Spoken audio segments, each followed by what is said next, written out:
கடந்த 2022 வருஷம் மார்ச் மாதம் வாக்கில் இந்த ஐலாண்ட் இருக்குது பார்த்தீங்களா, அதான் ஜெஃப்ரி எப்ஸ்டைனோட இந்த Great Saint James and Little Saint James இந்த 2 ஐலாண்ட்ஸையும் விற்பனைக்கு அப்படின்னு அட்வர்டைஸ்மெண்ட் பண்ணாங்க.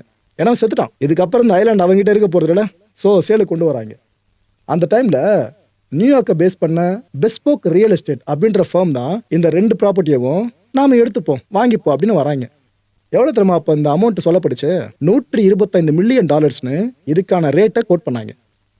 கோட் பண்ணுறது யார் ப்ரோ? அதான் செத்து போயிட்டாரு, எதுக்கு இதை இப்போ விற்று என்ன பண்ண முடியலாம் கேட்டிங்கன்னா, அதுக்கு நான் விளக்கம் கொடுக்கல, சம்மந்தப்பட்டலே கொடுத்துருக்காங்க. எப்ஸ்டைனோட எஸ்டேட் இருக்குல்ல, இதோட வழக்கறிஞர் அவர் என்ன சொன்னாப்புல, இல்லைங்க எப்ஸ்டைன் சம்மந்தப்பட்ட கேஸ் இருக்குல்ல, இது சார்ந்து நிறைய செட்டில்மெண்ட்லாம் பண்ண வேண்டியது இருக்குது, அவ்வளோ வழக்குகள் வேறு இருக்குது, இந்த பணத்தை வச்சு நாங்கள் அதுக்கு செலவு பண்ணிப்போங்க அப்படின்னு சொன்னார். ஸோ $125 மில்லியன் கோட் பண்ணிட்டாங்களா அமௌண்ட்டை. ஆனால் அந்த அமௌண்ட்டுக்கு போலங்க, அதுலேயும் பாதிக்கு தான் போச்சு. வாங்கினது இந்த மகராசன் தான். இது எப்போ முடியுது டீல்னு பார்த்தீங்கன்னா 2023 வருஷம் மே மாதம் வாக்கில் இந்த டீல் முடிஞ்சிருது. இவர் பேர் ஸ்டீஃபன் டெக்காஃப். இவர் ஒரு ப்ரைவேட் ஈக்விட்டி ஃபார்மோட ஃபவுண்டர். நிறைய பேருக்கு டவுட் வரும், என்ன ப்ரோ இவருக்கு எப்ஸ்டைனுக்கு சம்மந்தம் இருக்கா, இவர் இந்த ஒரு விஷயத்தை எப்ஸ்டைனுக்கு அப்புறம் பண்ணலாம் நினச்சாரா, இது போல் கேவலமான வேலை அப்படின்னு கேட்டிங்கன்னா, அதுக்கு அவரே சில விளக்கங்களை கொடுத்துருக்காப்புல. அதை பற்றி நான் போக சொல்கிறேன். பிளாக் டைமண்ட் கேபிட்டல் மேனேஜ்மெண்ட் இவரோட ஈக்விட்டி ஃபார்மோட பேருங்க. இது அங்கே லோக்கலில் பார்த்தீங்கன்னா கொஞ்சம் பிரபலியமான ஒரு ஃபார்ம் தான்.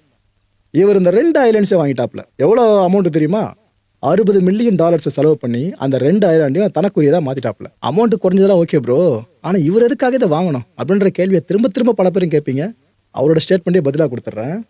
ஸ்டீஃபன் என்ன சொன்னாப்புல, ஏங்க நான் எப்ஸ்டைனை ஒரு முறை கூட லைஃப்பில் சந்தித்ததே கிடையாது, இந்த தீவுக்கு நான் இதுக்கு முன்னாடி வந்ததே கிடையாது, இந்த 2 தீவுகள் இது போல் விலைக்கு வருதுன்னு சொன்னாங்க, அதுக்காக தான் நாங்கள் வாங்க வந்தேன், மற்றபடி எனக்கு அவருக்கு எந்த சம்மந்தம் இல்லைன்னு தெளிவாக சொல்லிட்டாப்புல. பிகாஸ் அப்போலாம் எப்ஸ்டைன் கேஸில் மாட்டி செத்து போயிட்டு உலகம் முழுக்க அவர் பேரை நாரடிச்சாங்க.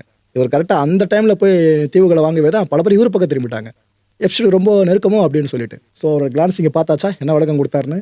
இது கூட இன்னொன்று கூடுதலாக சொன்னாப்புல, நான் இந்த தீவுகளை சும்மா வச்சிருக்க போகிறதில்ல, கிட்டத்தட்ட 25 அறைகளை கொண்ட ஒரு மிகப்பெரிய லக்ஸுரி ரெசார்ட்டை கட்ட போகிறேன், நிறைய டூரிஸ்ட் இங்கே நான் இழுக்கலாம், நிறைய பேர் இங்கே வருவாங்க வெர்ஜின் ஐலாண்ட் சார்ந்து, அதுதான் என்னோட மோட்டிவ் அப்படின்ட்டு தன்னோட அடுத்த கட்ட பிஸ்னஸ் ஐடியான்னு இதெல்லாம் சொல்லியிருந்தாப்புல.